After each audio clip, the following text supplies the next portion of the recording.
다 같이 하나님 말씀 함께 봅니다. 하나님 말씀은 시편 29편 1절과 2절입니다. 하나님 말씀 시편 29편 1절 2절. 우리 1절 2절 말씀 다 함께 봅니다. 시편 29편 1절 2절 말씀 함께 봅니다. 너희 권능 있는 자들아 영광과 능력을 여호와께 돌리고 돌릴지어다. 여호와께 그의 이름에 합당한 영광을 돌리며 거룩한 옷을 입고 여호와께 예배할지어다. 아멘. 이 시간 우리 임마누엘 찬양대 통해서 하나님께 영광 돌리겠습니다.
아멘. 기도합니다. 좋으신 하나님을 찬양합니다. 우리의 감사와 찬송 받으시기에 합당하신 여호와께서 이 시간 이 자리에 좌정하사 예배 받으시고 크신 은혜 덧입혀 주옵소서. 오늘도 저희들이 하나님 말씀 앞에 섭니다. 하나님의 말씀이 우리 인생의 나침반 되시고 인생의 시금석 되사 인생 향방 없는 자와 같이 살지 않게 하시고 하나님 말씀 따라 능력의 삶, 은혜의 삶을 살아갈 수 있게 주님 복나려 주옵소서. 예수 그리스도 이름으로 기도하옵나이다. 아멘. 예, 여러분들을 주님의 이름으로 환영합니다. 우리 오늘은 시편 29편 말씀을 통해서 인생의 가치를 높이라라는 제목을 가지고 주님의 은혜 나누고자 합니다. 지난주에 51만 명, 51만 명이라 합니다. 51만 명의 학생이 시험을 치루었습니다. 수능 시험을 치르게 되었습니다. 사회에서는 굉장히 많은 관심을 가졌습니다. 뿐만 아니라 학생들도 그리고 우리 부모님들도 굉장히 많은 관심을 쏟았습니다. 그 이유가 무엇이냐? 입시를 통해서 자신의 가치를 증명할 수 있기 때문에 그렇습니다. 그리고 꼭 그렇지는 않은데 그 입시 결과가 나의 가치가 된다고 생각하곤 합니다. 근데 또 실제로 그렇습니다. 무슨 대학에 입학하게 되었다 그러면 그 사람을 달리 쳐다보지요. 또 반대로 시험에 실패했다 그러면 좌절하고 낙심합니다. 그러면서 하는 말이 무엇이냐? 나는 아무런 가치가 없다. 그런 말을 합니다. 여러분들 사람의 가치 물질적으로 따져본다면 가격은 얼마나 될까요? 돈으로 환산해 보면 얼마나 될까요? 제2차 세계대전 당시 독일 나치 연구소에서 연구를 해봤다 합니다. 사람의 인체를 가지고 실험을 해봤습니다. 보통 성인 남성, 그 남성을 가지고 실험을 해봤는데 약간의 소금을 얻었습니다. 설탕 반컵을 얻었습니다. 쇠못 하나 만들 수 있는 철분을 얻었습니다. 물 몇 리터를 얻었습니다. 이것을 돈으로 환산해 보니까 5,000원 채 되지 않았습니다. 여러분들 옆에 계시는 분을 보세요. 얼마짜리? 5,000원짜리도 안 됩니다. 여러분 정말 그럴까요? 우리 인생이 그럴까요? 우리 인생의 가치가, 우리 사람의 가치가 몇천 원도 안 될까요? 여러분들 어찌되었던 사람들은 자신의 가치를 높이고자 합니다. 사람들은 어느 누구든지 자신의 가치를 높이고자 합니다. 그래서 어떻게 할까요? 몇 천만 원짜리 옷을 입습니다. 몇 백만 원짜리 신발을 신어요. 몇 억짜리 집에서 살게 됩니다. 그러면 그 사람의 가치가 올라갔다. 그 사람의 가치가 높다. 사람들은 세상은 그렇게 평가합니다. 그런데 여러분들 다 좋지만 그런 것이 정말 나의 가치를 높여줄까요? 그런 것들이 나의 가치를 오르게 할까요? 오늘 본문에서는 우리 인생의 가치를 높이는 비결이 무엇인가를 우리에게 말씀합니다. 첫 번째로 이렇게 이야기합니다. 하나님을 예배하라 말합니다. 하나님을 예배할 때 우리 인생의 가치가 높아지기 시작합니다. 오늘 본문 시편 29편 1절에 이렇게 말씀합니다. 너희 권능 있는 자들아 영광과 능력을 여호와께 돌릴지어다. 다윗이 하나님을 송축하며 그리고 이스라엘 백성들을 향하여 선포할 때 이렇게 고백을 합니다. 너희 권능 있는 자들아. 여러분들 인간이 하는 일 가운데 가장 숭고하고 고상한 일이 무엇이냐면 그것은 바로 하나님을 예배하는 것입니다. 인간의 삶 속에서 가장 영광스러운 것은 자기를 자랑하는 게 아니라 나를 지으시고 나를 만드신 하나님을 높이는 것입니다. 그것이 우리 인생에서 가장 고상하고 숭고한 일이 될 수 있습니다. 다윗은 오늘 본문에 시작을 할 때 이렇게 시작을 합니다. 권능 있는 자들이라 표현합니다. 권능 있는 자들. 우리말로 이야기하면 이런 것이죠. 인기 있는 자들아. 권력의 높은 자리에 앉은 자들아. 영향력을 행하는 자들아. 근데 여러분들 높은 자리에 있다고 가치가 있는 인생, 자리가, 위치가, 가치가 있는 인생으로 만들어갈 수 있겠는가? 그렇지는 않습니다. 여러분들 신앙의 사람들이 예배를 드리게 되면요. 신앙의 사람들이 예배하게 되면은 예배를 통한 무게감을 얻게 됩니다. 무게감 있는 존재로 탈바꿈하기 시작합니다. 고린도후서 12장 10절에 이런 말씀이 있습니다. 내가 그리스도를 위하여 약한 것들과 능력과 궁핍과 박해와 곤고를 기뻐하노니 이는 내가 약한 그때의 강함이라 고백을 합니다. 사도 바울이 그렇게 고백을 합니다. 나는 약한 존재야. 나는 약한 존재야. 그러나 나는 강하게 역사할 수 있어. 무엇 때문에요? 내 안에 계시는 예수 그리스도 때문에. 그래서 여러분들 예배라는 것은 예수 그리스도 이름을 높이는 시간입니다. 예수 그리스도를 나의 하나님으로 영접하는 시간입니다.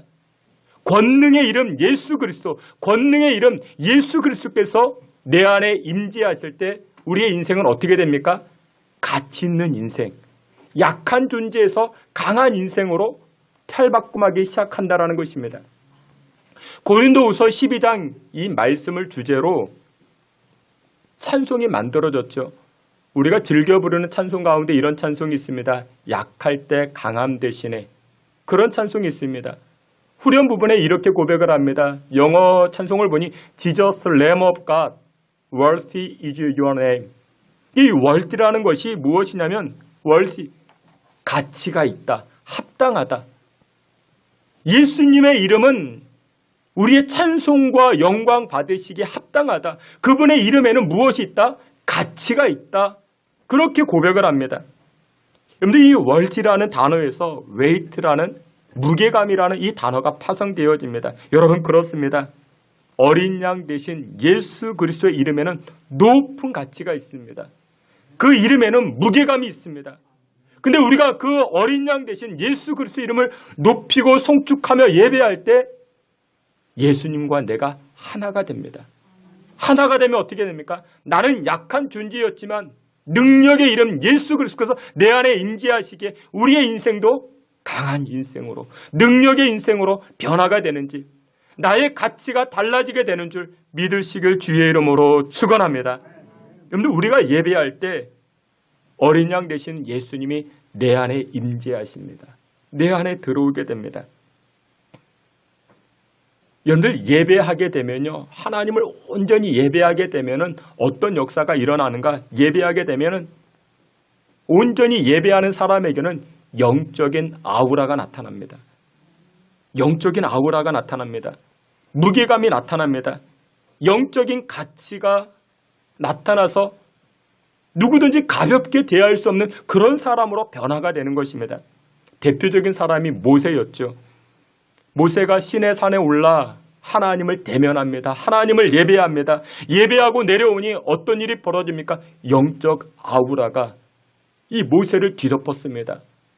일반 사람들이 너무나도 눈이 밝아, 눈이 부셔 이 모세를 쳐다보지 못하게 되자 모세가 어떻게 합니까? 수건으로 자신의 얼굴을 가리우게 됩니다. 여러분, 여러분들의 자녀들을 위해서 기도하실 때 이것을 놓고 기도하세요. 하나님, 우리 자녀들의 인생이 가벼운 인생 되지 않게 해달라 기도하셔야 됩니다. 우리 자녀들이 어느 모임이나 어느 직장이나 어딜 가든지 가벼운 사람 되지 않게 해달라고, 무게감 있는 사람이 되게 해달라 여러분들 기도하셔야 됩니다. 무게감이라는 것은 그 단순한 그 몸무게가 많이 늘어가는 것을 뜻하는 게 아니라 비중 있는 사람, 비중 있는 인생을 살아갈 수 있는 우리 자녀들이 되게 해달라 여러분들 기도하셔야 됩니다. 근데 이 무게감이 있는 인생, 가치가 있는 인생이 되기 위해서는 오늘 본문에서는 다윗이 이렇게 선포합니다. 세상에 권능 가진 자들아, 세상에 능력을 가진 자들아, 인기가 있다고 하는 자들아, 너희들의 가치가 그곳으로 너희들의 가치를 증명할 수 있겠느냐? 아니다. 예배를 통해서만이 하나님 주시는 가치를 경험할 수 있다라고 고백을 합니다. 우리 오늘 본문 말씀인데 시편 29편 11절 말씀 앞에 있는 말씀 함께 봅니다. 여호와께서 자기 백성에게 힘을 주심이요 주시리로다. 아멘. 여호와께서 말씀하십니다. 여호와께서 자기 백성에게 무엇을 주신다? 힘을 주신다 말씀합니다. 여러분들 세상에는 여러 종류의 힘이 있습니다. 우리 학생들에게는 지식의 힘이 있지요. 군인들에게는 군사력, 군사의 힘이 있습니다. 운동선수에게는 나름대로 힘을 키우기 위해서 노력을 합니다. 훈련을 합니다. 세상 사람들은 자기 힘으로 일을 치르려고 합니다. 우리 아이가 고3이었습니다. 수능시험 끝났습니다. 제가 보니까요, 여러분들 입시는 자기 힘으로 되는 게 아닙니다. 입학은 자기 힘, 자기 지식의 힘으로 되는 게 아닙니다. 또 다른 힘이 작용합니다. 여러분들 인생 살아보셔서 아시죠? 힘에게는 여러 종류의 힘이 있습니다. 내 힘이 있습니다. 근데 내 힘만 가지고 우리가 성공하고 우리가 내 힘만 가지고 우리가 일을 다 할 수 있습니까? 아니죠. 무슨 힘이 필요합니까? 내 힘 외에 또 다른 외부의 힘이 필요하죠. 그것을 세상 사람들은 뭐라고 이야기합니까? 이렇게 말합니다. 재수라고 이야기합니다. 야, 그 재수 참 좋다. 또 어떤 사람이 이렇게 말합니다. 운이라고 이야기합니다. 운칠기삼 그렇게 이야기. 운이 좋아야 돼. 운빨이 좋아야 돼. 세상 사람들 그렇게 이야기하죠. 근데 성경에서는 뭐라고 이야기할까요? 이것을 여호와의 힘, 은혜라고 말합니다. 여러분들 세상에서는요. 아무리 권능을 가지고 있다 할지라도 내 힘으로 내가 나의 길을 이루어갈 수가 없는 것입니다. 근데 오늘 본문 11절에 보니까 여호와께서 이스라엘 백성들에게 하나님을 예배하는 자들에게 무엇을 주신다? 힘을 주신다 말씀합니다. 문이 열리는 힘 하나님이 허락하셔야 됩니다. 우리 인생에 치료받는 힘 하나님께서 허락해 주셔야 됩니다. 사랑하시는 귀한 성도 여러분들 그렇습니다. 세상에서 우리의 가치가 올라가는 것, 무게감 있는 인생이 되기 위해서는 우리 힘뿐만 아니라 하나님 부어주시는 은혜, 하나님 부어주시는 능력, 힘이 필요하게 됩니다. 근데 그 힘과 능력 무엇을 통해서 얻을 수 있는가? 오늘 본문에서는 바로 예배라고 말씀합니다. 예배를 통해서 얻을 수 있다 말합니다. 여러분들 관광을 가는 것보다 더 중요한 게 예배입니다. 학원에 가는 것보다 더 중요한 게 예배입니다. 장사하는 것보다 더 중요한 게 예배입니다. 왜요? 힘의 원천은 무엇을 통해서 나타나기 때문에 예배를 통해서 나타나기 때문에. 근데 우리는 어리석습니다. 세상의 것을 통해서 우리는 힘을 얻겠다 오해하죠. 착오하죠. 예배에는 능력이 있습니다. 예배는 힘을 끌어당기는 능력이 있습니다. 이 예배를 통해서 우리의 인생의 가치가 올라가기 시작합니다. 성경을 보게 되면 사무엘하 말씀이 있습니다. 이 사무엘하는 다윗의 인생의 말년을 기록한 내용입니다. 사무엘하 23장 1절을 보면요 이렇게 말씀합니다. 이는 다윗의 마지막 말이라. 이새의 아들 다윗이 말하며 높이 세워진 자 야곱의 하나님께로부터 기름 부음 받은 자 이스라엘의 노래 잘하는 자가 말하노라. 다윗의 마지막 말이라. 마지막 말년의 시대를 사무엘하 23장 24장이 기록을 합니다. 사무엘하 24장에서는 다윗의 인생의 말년을 이야기를 하는데 근데 여러분들 이스라엘 나라와 다윗의 인생을 추적해 보면요. 무엇이 참 많았는가? 전쟁이 많았습니다. 다윗은 젊은 시절부터 블레셋 골리앗과 싸웠죠. 모압, 암몬, 애굽 이웃 나라들과 싸움을 참 많이 했습니다. 전쟁을 많이 했습니다. 그런데 전쟁할 때마다 어떻게 됐을까요? 하나님께서 간섭하셔서 이기게 하십니다. 승리를 주십니다. 다윗을 통해서 골리앗을 넘어뜨리게 하셨습니다. 누가 하셨을까요? 하나님이 하셨습니다. 여러분들 이스라엘은 우리나라 강원도만 합니다. 굉장히 나라가 작아요. 주변에 열강들이 있습니다. 강대국이 있습니다. 근데 전쟁하면 할수록 이스라엘이 승리합니다. 그러다 보니까 이 열방에서 열강들이 오히려 이스라엘을 존중합니다. 높여줍니다. 작은 나라인데. 근데 시간이 지나면서 어떤 일이 벌어지는가? 매번 전쟁할 때마다 승리하게 되니까 이스라엘 백성들과 다윗이 하나님 바라보지 아니하고 무엇을 바라보는가? 사람을 바라봅니다. 사람 중에서도 누구를 바라보는가? 싸움 잘하는 사람, 칼을 빼는 사람, 전쟁에 참여할 수 있는 사람, 이런 사람들을 찾아다닙니다. 그래서 사무엘하 24장 1절에 이런 말씀이 등장을 합니다. 앞에 있는 말씀 사무엘하 24장 1절 다 같이 봅니다. 여호와께서 다시 이스라엘을 향하여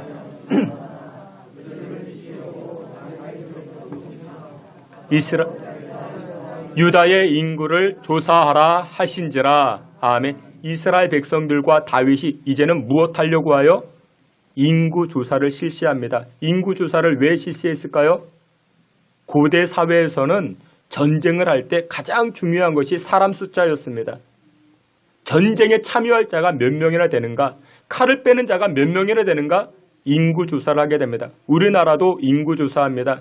10년에 한 번씩 합니다. 그리고 간헐적으로 5년에 한 번씩 또 인구조사를 하게 됩니다. 인구조사하는 이유가 무엇일까요? 두 가지입니다. 첫 번째, 세금을 걷기 위함입니다. 세금을 규정하기 위해서. 그리고 또 한 가지는 군사력입니다.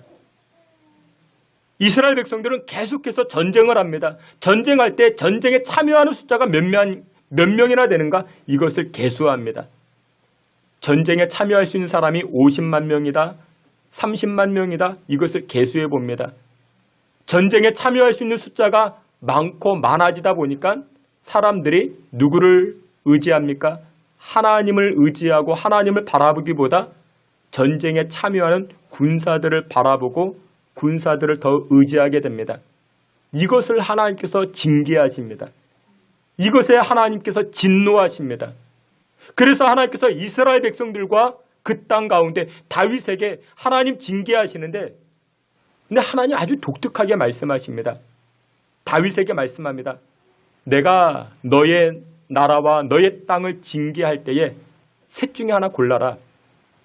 수능 시험 보는 것도 아니고 셋 중에 하나 골라라. 첫 번째, 이스라엘 땅에 7년의 기근.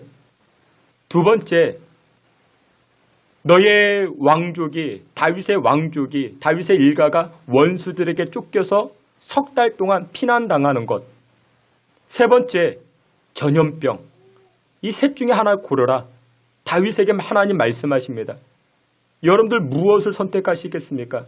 징계를 받아야 됩니다.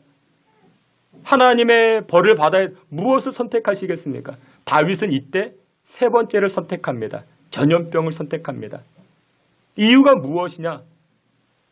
하나님께서는 긍휼이 풍성하셔서 그 전염병 하루 만에 없어지지 않을까?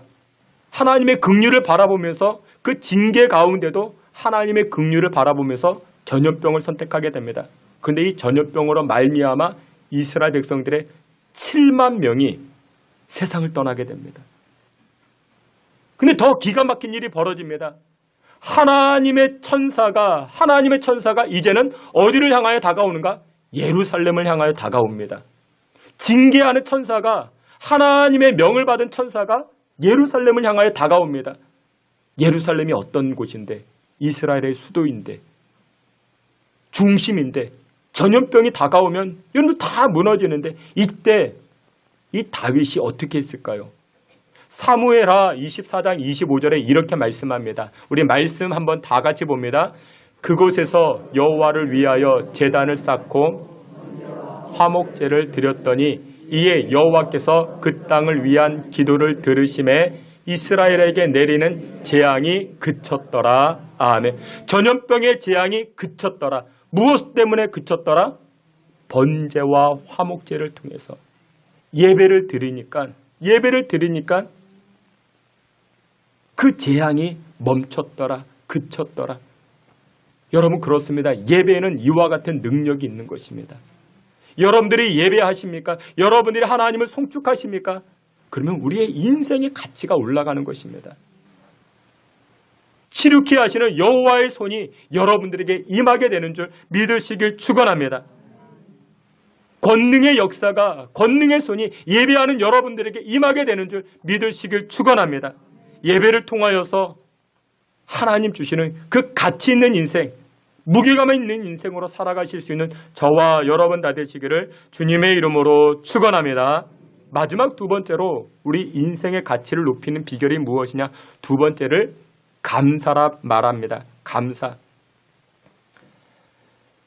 디모데후서 3장에서는 말세의 특징을 이야기를 하는데, 말세의 특징이 무엇이냐 이렇게 말합니다. 사람들이 자기를 사랑하며 돈을 사랑하며 자랑하며 교만하며 비방하며 부모를 거역하며 감사하지 아니하며 거룩하지 아니하며, 이것이 말세의 특징이라 말하고 있습니다.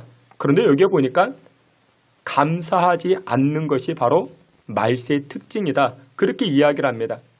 로마서 1장 21절에서도 하나님을 알되 하나님을 영화롭게도 아니하며 감사하지도 아니하는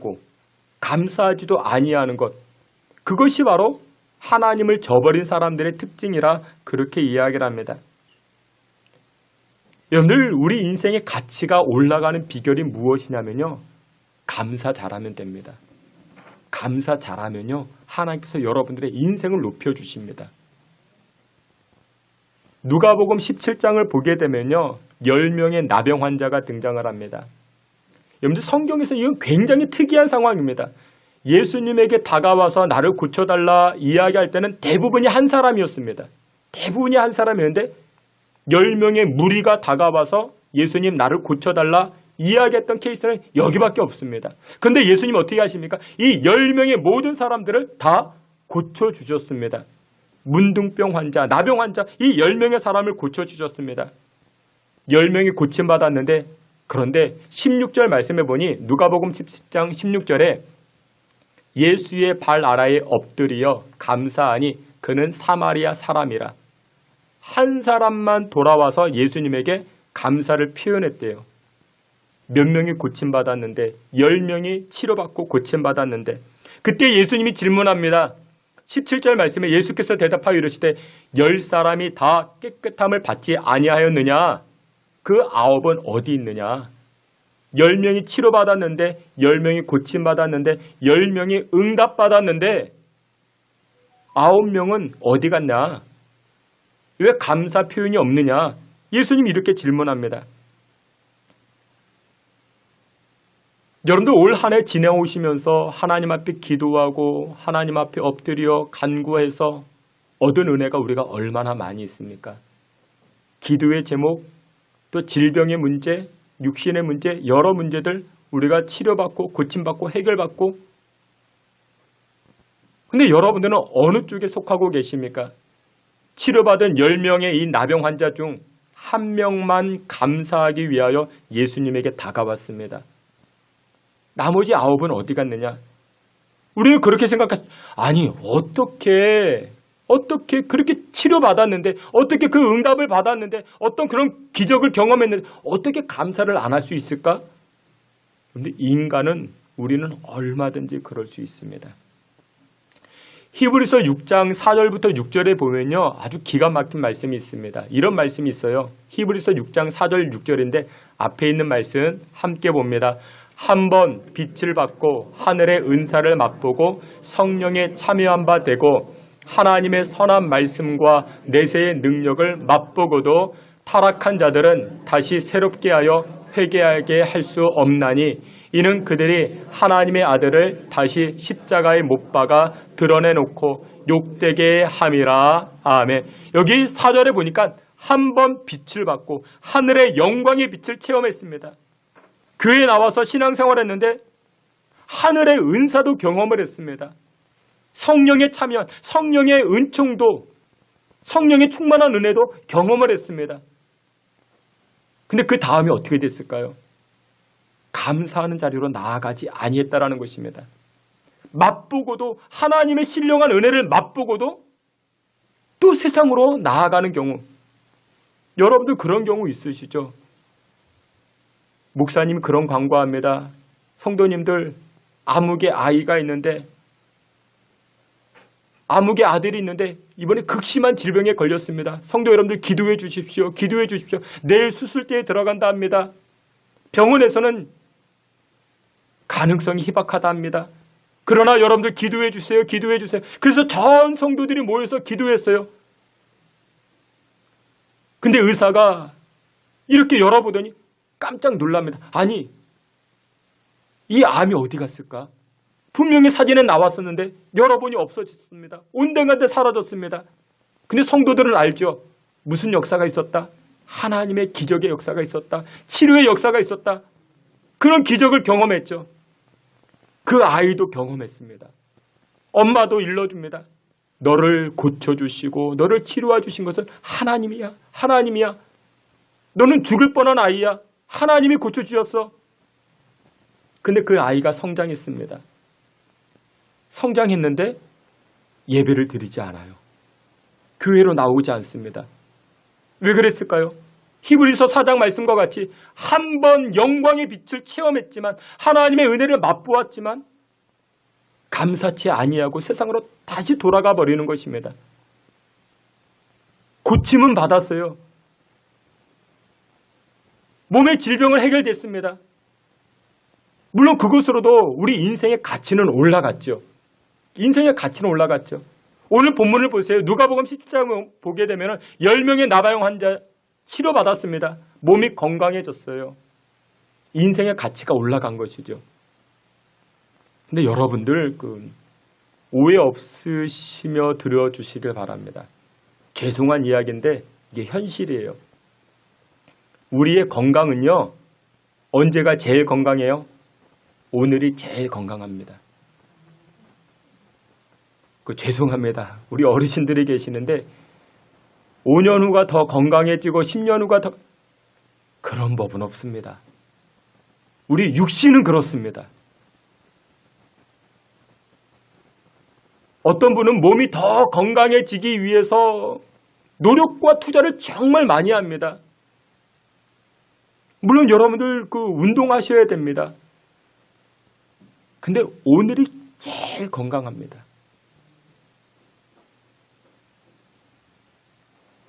우리 인생의 가치가 몸이 건강해지는 것, 여러분 인생의 가치가 올라가는 것이죠. 그런데 오늘 본문에 보니까요, 한 사람, 이 나병 환자가 돌아와서 예수님께 감사를 표현하니 예수님 이렇게 말씀하십니다. 우리 앞에 있는 말씀 누가복음 17장 19절 다 함께 봅니다.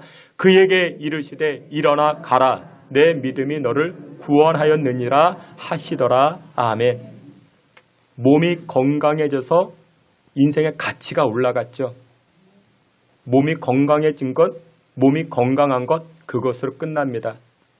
80년, 90년, 길어야 100년입니다. 몸의 가치는 그것으로 끝납니다. 그러나 예수님은 감사를 표현한 이 사마리아 사람에게 뭐라고 말씀하십니까? 영생을 약속하십니다. 구원을 말씀하십니다. 네가 낙원에 나와 함께 있으리라 말씀하십니다. 여러분들 몸의 가치보다 영생의 가치는 그 무엇과도 비교가 되지 않습니다. 몸은 그냥 여러분들 그냥 그래요. 그냥 이렇게 아파요. 계속 아파요. 몸 건강해지기 위해서 여러분들 노력도 하시고 투자도 해야 되지만 무엇보다도 여러분들의 투자해야 될 영역이 무엇이냐? 감사의 영역입니다. 감사하면요, 여러분들의 인생의 가치가 몸 건강해지는 가치보다 훨씬 더 올라갑니다. 하나님께서 고침받은 이 한 사람을 향하여 구원이 있으리라. 영생의 문제를 말씀하십니다. 몸 건강해져서 매일매일 트레이닝하고 훈련해서 여러분들 그렇게 몸 건강해지셔가지고 100살까지 사시다가 영생 갖지 못하고 그냥 끝나면 이건 아무 소용없죠. 사랑하시는 귀한 성도 여러분들, 말씀의 결론을 맺도록 합니다.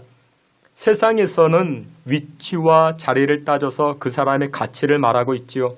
그러나 성경에서는 위치와 자리보다 그 위치와 자리에서 어떤 반응을 하며 살아가는가, 그것이 큰 가치의 사람이라 말합니다.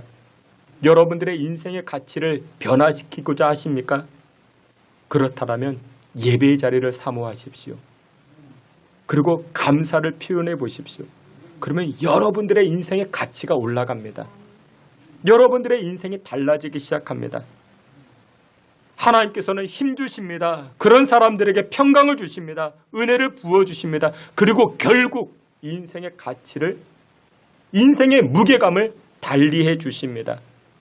여러분들의 인생의 가치가 올라가고 무게감 있는 인생으로 살아가실 수 있는 저와 여러분 다 되시기를 주님의 이름으로 축원합니다. 아멘. 하나님 아버지, 하나님을 예배하고 송축하며 감사의 제사를 드리는 인생들 하나님께서 은혜 부어주시고 하나님께서 주장하시고 또한 인생의 가치가 올라가 영광스러운 삶을 살아갈 수 있게 주님 복나려 주시옵소서. 예수 그리스도 이름으로 기도하옵나이다. 아멘.